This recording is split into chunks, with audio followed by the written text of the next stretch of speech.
की बात करता हूँ उसका नाम है क्रोमियम।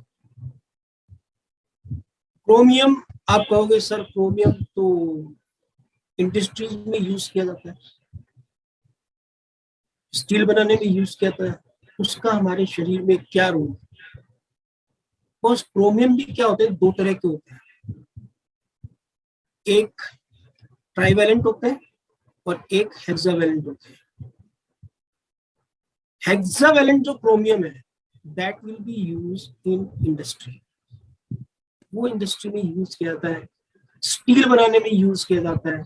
हमारे जितनी भी व्हीकल्स हैं, बाइक्स, स्कूटर, साइकिल, उनके अंदर जो चमकीला चमकीला पार्ट होता है ना, वो उसी से बना होता है। क्लियर? और जितने भी पार्ट्स बने आते हैं अंदर गाड़ी में और में, जितने भी इलेक्ट्रिक इंस्ट्रूमेंट, वो भी उसमें भी यूज होता है। वो होता है क्रोमियम का हेक्सावेलेंट। अगर कोई साइंस का बंदा हो तो वो समझ लेना ऐसा क्रोमियम जिसकी वैलेंस से 6 हो, लेकिन ट्राइवेलेंट वाला यानी जिसकी 3 हो, वो हमारी बॉडी के लिए चाहिए। ये क्या एक तरह से ट्रेस एलिमेंट है। ट्रेस एलिमेंट का मतलब होता है बहुत थोड़ी क्वांटिटी में चाहिए, लेकिन इसका रोल बहुत बड़ा होता है, इसका रोल बहुत बड़ा होता है। अब कोई भी एग्जांपल ले लीजिए, गाड़ी को चलाने में सब चीज का एक रोल है, ऑयल भी चाहिए, पेट्रोल भी चाहिए, सब चीज चाहिए, लेकिन ब्रेक जो है उसके आगे एक वॉशर लगा रहता है। अगर वो नहीं होगा तो ब्रेक काम नहीं करेगा, आपकी गाड़ी बेफिक्र मतलब दौड़ेगी, एक्सीडेंट हो जाएगा। वैसे ही क्रोमियम का रोल उस ब्रेक के वॉशर की तरह है। तो बॉस क्रोमियम इतना जरूरी है। अब क्या होता है, अपन जैसे हेल्दी रहते हैं, हेल्दी कैसे रह सकते हैं? हमारे पास एक ही चीज है, वो है फूड्स। वो क्या चीज है? फूड्स। फूड्स में क्या क्या होता है? विटामिन होते हैं, मिनरल्स होते हैं, प्रोटीन होते हैं, कार्ब्स होते हैं, फैट्स होते हैं। अब क्या होता है कि ये विटामिन और मिनरल्स जो हैं, ये क्या काम करते हैं? उन्हीं में से एक क्या है? Chromium. Protein, fats, carbs, carb से एनर्जी मिलती है, फैट अपने हार्मोन बनाने में हेल्प करते हैं। कुछ विटामिन और मिनरल्स होते हैं जो फैट में सॉल्युबल होते हैं, अच्छे फैट की बात कर रहा हूँ।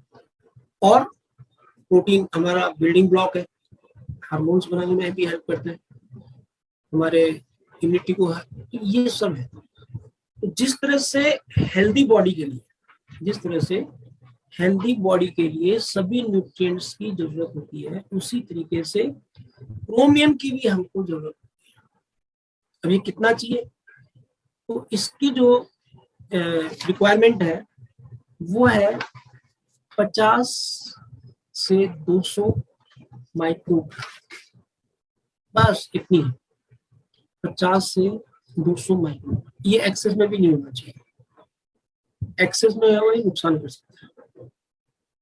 WHO ने कहा जो आप पानी पीते हो ना बाहर का या नल का, उसमें आपका जो क्रोमियम है वो 0.05 ध्यान देना, 0.05 मिलीग्राम से ज्यादा नहीं होना चाहिए, नहीं वो पानी भी आपके नुकसान है।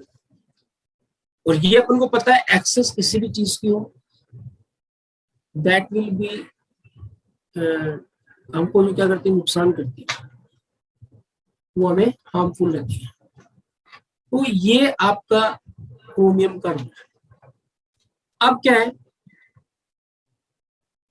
क्रोमियम का एक तरह से समझ सकते हैं हमारी बॉडी को परफेक्टली चलाने के लिए और हमारे मेटाबॉलिज्म को बूस्टअप रखने के लिए, हाई रखने के लिए क्रोमियम की रिक्वायरमेंट, वो मदद करता है मेटाबॉलिज्म को एकदम अच्छे से चलाने में। और जैसा मैंने बताया, it is a metal, industry में यूज होता है। 2 तरह के होते हैं, हमें ट्राइवेलेंट वाला खाना है और शरीर में ये थोड़ी सी मात्रा में चाहिए, वो मैंने बता दिया। ये पता क्या काम करता है, ये हमारी बॉडी के ऑर्गन्स को डेवलप करने में हेल्प करता है और हमारे जो बॉडी के अंदर जो आप कह सकते हैं हिंदी में तो हो गया शारीरिक क्रिया, और फिजिकल एक्टिविटी को बढ़ाता है, उसकी ग्रोथ में हेल्प करता है। अब ये देखिए कि क्रोमियम जो है वो, जैसा मैंने आपको बताया, फूड्स के अंदर क्या क्या होता है, कार्बोहाइड्रेट्स और फैट्स, उन दोनों को डाइजेशन में हेल्प करता है। तीन चीजें होती है ना क्रोमियम, सॉरी फूड में, कार्ब्स, फैट्स और प्रोटीन। अब क्या करता है, कार्ब्स और फैट्स उनको डाइजेस्ट करने में हेल्प करता है कौन, क्रोमियम। फिर हमारे खाने में शुगर भी होती है। अब शुगर के लिए क्या रोल करता है, आज आपको पता लगेगा कि शुगर को कंट्रोल करने में भी क्रोमियम का बहुत बड़ा रोल है। शुगर के डाइजेशन में इंसुलिन के साथ कंधे से कंधा मिला के काम, क्या बोला, शुगर के डाइजेशन में इंसुलिन के साथ कंधे से कंधा मिला के काम करता है, फर्स्ट। सेकंड, ये इंसुलिन के इफेक्ट को बढ़ा देता है और सेल्स में ग्लूकोज के साथ घुसता है, सेल्स में ग्लूकोज के साथ घुसता है और ट्रांसमिशन करता है किसका, ग्लूकोज का। कुल मिला के समझ लीजिए कि जो सेल्स की बेसिक एनर्जी क्या है, ग्लूकोज, हमारा खाना ग्लूकोज में कन्वर्ट होता है, उसको इंसुलिन के साथ जाके सेल्स के अंदर डालता है। क्लियर? इससे क्या होता है, ब्लड शुगर का लेवल मेंटेन रहता है, यानी उसको बढ़ने नहीं देता। तो एक लाइन में अगर हम कहें कि क्रोमियम है वो हमारी बॉडी में ब्लड शुगर के लेवल को बढ़ने नहीं देता, यानी उसको कंट्रोल करके रखता है। क्लियर? फिर आता है प्रोटीन, उसके अंदर भी बहुत इंपॉर्टेंट। ये क्या करता है कि जहां जहां बॉडी में प्रोटीन की कमी है या रिक्वायरमेंट है, वहां वहां प्रोटीन को लेके जाता है, वहां वहां प्रोटीन को लेके जाता है। समझ में आएगा? ये इसका रोल है हमारे खाने में। थोड़ा सा कितना मैंने बताया था आपको, 500 से 200 माइक्रोग्राम, उसका कितना बड़ा रोल है, ये रोल है। अब क्या होता है, क्रोमियम कैसे हमारी बॉडी में यूजफुल है, तो एक तो मैंने जैसे आपको भी बताया, ब्लड शुगर को कंट्रोल करने में, है ना, ब्लड शुगर को कैसे कंट्रोल करता है वो भी मैंने बता दिया। क्या करता है, इंसुलिन को बढ़ाता है, इंसुलिन के साथ कंधे से कंधा मिला के शुगर को डाइजेस्ट कराता है, फिर सेल्स के अंदर ग्लूकोज को लेके जाने में हेल्प करता है और ब्लड शुगर को कंट्रोल करता है। दूसरा ये क्या करता है, कोलेस्ट्रॉल के लेवल को नॉर्मल रखता है, कोलेस्ट्रॉल के लेवल को नॉर्मल रखता है। कैसे कोलेस्ट्रॉल, ये एक रिसर्च हुई, एक स्टडी हुई कि जो लोगों की हार्ट अटैक से डेथ हुई, तो डेथ के टाइम पे उनकी बॉडी में क्रोमियम कम मिला, उनकी बॉडी में क्रोमियम कम मिला। तो इससे ये पता लगाया गया कि इस पे हार्ट अटैक होने के पीछे फिर रिसर्च हुई, ये होगा एलडीएल, जो खराब कोलेस्ट्रॉल होता है, उसके लेवल को क्रोमियम कम करता है। इसलिए कोलेस्ट्रॉल और फैट के मेटाबॉलिज्म के लिए आपके शरीर में जो कोलेस्ट्रॉल है, बैड कोलेस्ट्रॉल, और फैट है, ट्रांस फैट, उसको मेटाबॉलाइज उसको डाइजेस्ट करने के लिए, उसको एनर्जी में कन्वर्ट करने के लिए क्रोमियम की रिक्वायरमेंट है। ये इस वजह से क्या होता है कि ये हमारी आर्टरीज और वेन को मतलब हार्ड नहीं होने देता, स्टफ नहीं होने देता, उसको फ्लेक्सिबल रखता है, जिससे उसमें इजीली ब्लड का सर्कुलेशन हो सके। तो ये क्या करता है, दूसरा कोलेस्ट्रॉल के लेवल को भी मेंटेन करके रखता है। थर्ड, ये हमारे अधिक खाने की आदत और वजन को भी कंट्रोल करके रखता है, यानी क्रेविंग्स को कम रखता है।